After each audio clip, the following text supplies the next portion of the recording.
Hello, we're back with another adorable guest, I must say. Isn't she hot? Yeah. She's so hot. Actually, when we first met, we both had crushes on each other, but neither of us had the guts to make a move, so then we just ended up being friends. Well, that's a probably longer-lasting relationship. Maybe. Yeah, you can. Except that's true. We've known each other how many years? 9 years. 9 years. Except, you know, this. I just keep thinking Lady Gaga today because the song "Bad Romance." My daughter who's out there today, Harley, who I want her to speak to you because you're a writer and so is she. She was explaining to me the meaning of "Bad Romance" today, the Lady Gaga song, and it's exactly. She told me about friendship that turns into lovers and it turns into a bad romance. Ooh. Right. Well, that's very interesting. Friends. That reminds me of my book. My book is called "Love Does Not Make Me Gentle or Kind." And so that could be interpreted as bad romance. Yes. Okay, so how do you interpret that? Wait, love does not make me gentle or kind. So love makes me mad and horrible. Is that? No. What does it make me if it doesn't make me gentle or kind? I think it was more of an antithetical statement than a declarative statement. Okay. So if you had to declare something, what would you declare? What does love make you, Chavisa? Ooh. I don't know, but I know what it doesn't make me. Weak in the knees. Weak in the knees, it looks like. Yeah. Tears you apart. Well, look at the knees in that picture. The pants Something that you're wearing right now. Something bad has happened to the person's knees in this They're picture, losing their definitely. puzzle. Their pieces falling apart. The puzzle piece is definitely falling apart. Yeah. By falling in love? By falling in love. It's not just... is that a novel? It's a... Well, this or is short stories? Or it's both. And that's how I like to write. It's a novel with the chapters written in short story style, so they can be read separately or all together as a novel. So they can be strung together and make sense, or they can be read individually and make just as much sense but different. Right, because short stories have a certain format that novels don't necessarily have. Just certain elements that will sort of come together at the end of the story. So in each sort of short story in this, it comes together, you can read it separately and understand what's happening within the Are the characters the same? And the characters, it's a mother and daughter growing up, like from their childhood to adulthood. Yeah. Ah, interesting. I am a mother with daughters. Yeah, well, maybe you should read the book. It looks, I think maybe so. What inspired you? Is it autobiographical at all, or...?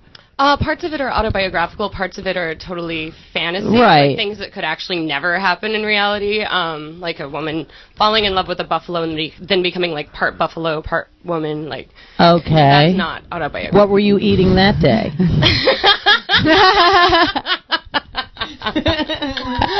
Wow, yeah. What was I eating that day? Yeah. Actually, that question, what was I eating that day? That reminds me of the skeleton in the closet piece that you guys were doing. All right. So I was trying to choose between two, and I realized that they came together. You know what? Since you can actually put your skeleton right now. I can put out my skeleton. Absolutely. Let's have the skeleton theme music. Thank you, Benicia. Well, I saw you asking everyone else, and I thought, what's my skeleton? Because my house is, like, made of skeleton. Good for you. We like you. I don't know if there's a skeleton in my closet. There might be a flower in my closet. So I thought, well, my skeleton in the closet is, and I think Athena knows, my dirty little secret is I watch Grey's Anatomy online. Okay.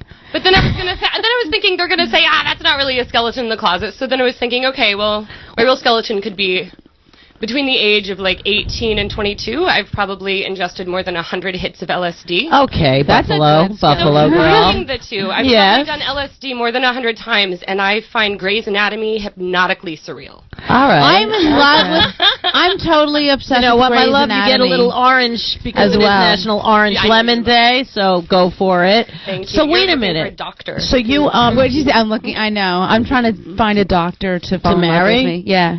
So you're typecasting your romance? Not really. I watch Grey's Anatomy and I just. Oh, so you're another Grey's Anatomy? Yeah. I like Facebook status. I'm like watching Grey's Anatomy now, loving it. Really? I actually think it's a horrible show, but I can't stop watching it. What's horrible about it? It's completely corny. It doesn't make any sense, and it's totally like none of it. It's so real. It's so real. Well, you know, realer than life. I don't know. I met a cop the other day, a woman police officer. Ooh, that's hot I said to her, no, but I said something like how we're addicted to Law and Order, and she's like, I never saw it. Well, she probably She, wants like, to get was- away from it. She was just like, I've never seen it either. I love Law and Order SVU. that's the one. Yeah, that's what we with watch. Mariska Hargitay. Harley out there. I watch it all the They time. film it everywhere you turn. Anyway, I just had an audition this last week for it. did you get it? No. You know who's going to be on it? That One day I skier. will. That skier girl got on it.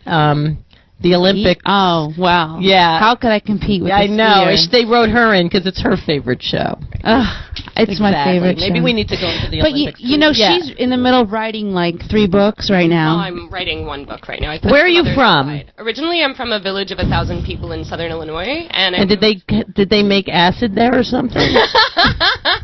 No, I mean some people. Or did you just make it in your I bathroom? didn't make it. I just know. bought it. Yeah. I was a teenager, but no, I'm from a village of 1,000 in southern Illinois, then St. Louis, A then New York. village in Illinois. It was a village. It's technically a village, and a lot of my book is set. Like a lot of my book is set in rural America, like southern Missouri, southern Illinois. Then it moves down to New Orleans, and then finally over to New York. So the book I'm working on right now is called The Albino Album, Okay. and it's about the life of a little girl who accidentally feeds some people to an albino tiger. Wow. Did That's you how it see that show where the tiger, like, there was a tiger that, like, attacked its owner or something? Something. I don't know. You got to talk to Harley. She'll know all this stuff. She's like right up your alley. I'm so glad you're here. But what's the name? What kind of history is Chavisa? Chavisa? Chavisa. That's interesting. My mom made it up. So in the book, I take some of the stuff from my own life, and then I sort of So autobiographical. magnify it like 100 times and turn it into this crazy fiction. Autobiographical fiction, basically. It's not autobiographical fiction, but you do, like Tolstoy, like if you read Anna Karenina, a lot of the events in there were autobiographical somewhat, but then the actual plot and the actual characters are completely skewed. So, I mean, anyone, even when you're abstracting something, Picasso will take a woman and then it doesn't end up looking, it's not. Absolutely.